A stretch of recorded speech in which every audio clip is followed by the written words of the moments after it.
jeudi après le mercredi des Cendres.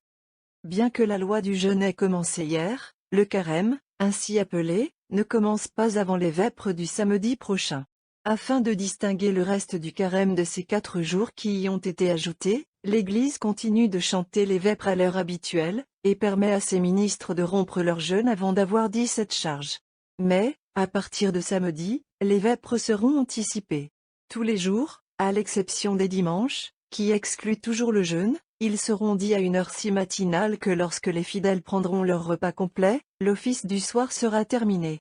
C'est un vestige de la discipline de l'Église primitive, qui interdisait aux fidèles de rompre leur jeûne avant le coucher du soleil, c'est-à-dire avant les vêpres ou le champêtre. L'Église a donné à ces 3 jours après le mercredi des Cendres une ressemblance avec les autres férias de son temps de carême, en attribuant à chacun d'eux une leçon de l'Ancien Testament et un évangile pour la messe. Nous les insérons bien sûr, en ajoutant quelques reflets à chacun. Nous donnons également la collecte de ces 3 jours. La gare, à Rome, pour le jeudi après le mercredi des Cendres, est dans l'église Saint-Georges de Velabro, le voile d'or. Recueillir. Ô Dieu, qui par le péché offensé, et par la pénitence pacifiée, regarde avec miséricorde les prières de ton peuple suppliant, et détourne les fléaux de ta colère, que nous méritons pour nos péchés. Par le Christ notre Seigneur. Amen. Épître. Leçon du prophète Ésaïe 38 2.1, 6. En ce temps-là, Ézéchia était malade jusqu'à la mort, et Isaïe, le fils d'Amos le prophète, vint à lui, et lui dit, « Ainsi dit le Seigneur, prends l'ordre avec ta maison, car tu mourras, et tu ne vivras pas. » Et Ézéchia tourna son visage vers le mur, et pria le Seigneur, et dit, « Je t'en supplie, Seigneur, souviens-toi comment j'ai marché devant toi en vérité, et avec un cœur parfait, et j'ai fait ce qui est bon à tes yeux. » Et Ézéchia pleura avec de grands pleurs. Et la parole du Seigneur vint à Isaïe, disant, « Va et dis à Ézéchia, ainsi dit le Seigneur le Dieu de David ton père, j'ai entendu ta prière, et j'ai vu tes larmes, voici, j'ajouterai à tes jours 15 ans, et je te délivrerai, toi et cette ville, de la main du roi des Assyriens, et je le protégerai, dit le Seigneur Tout-Puissant. » Hier, l'Église nous a parlé de la certitude de la mort. Nous devons mourir, nous avons non seulement la parole infaillible de Dieu pour cela, mais aucun homme raisonnable ne pourrait jamais entretenir l'idée qu'il devait être une exception à la règle. Mais si le fait de notre mort est certain, le jour où nous allons mourir est également fixé. Dieu, dans sa sagesse, nous a caché le jour.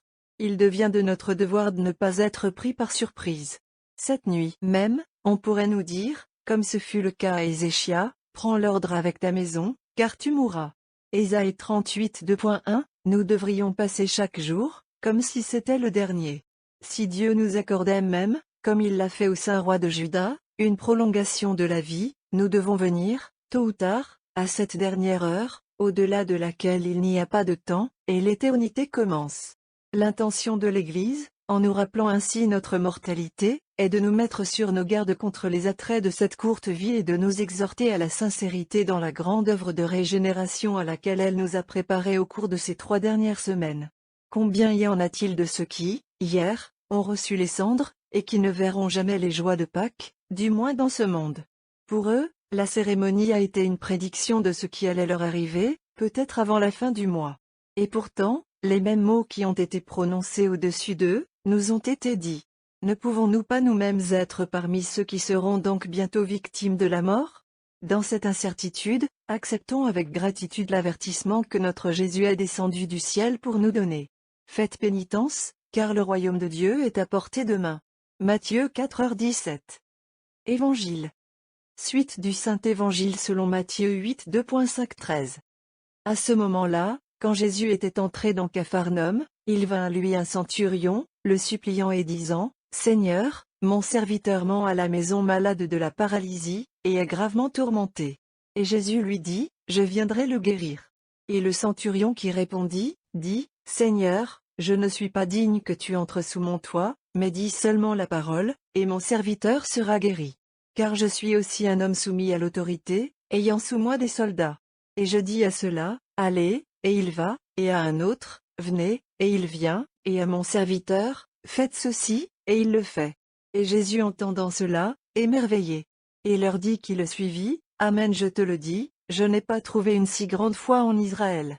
Et je vous dis que beaucoup viendront de l'Est et de l'Ouest, et s'assieront avec Abraham, et Isaac, et Jacob dans le royaume des cieux, mais les enfants du royaume seront jetés dans les ténèbres extérieures, il y aura des pleurs et des grincements de dents.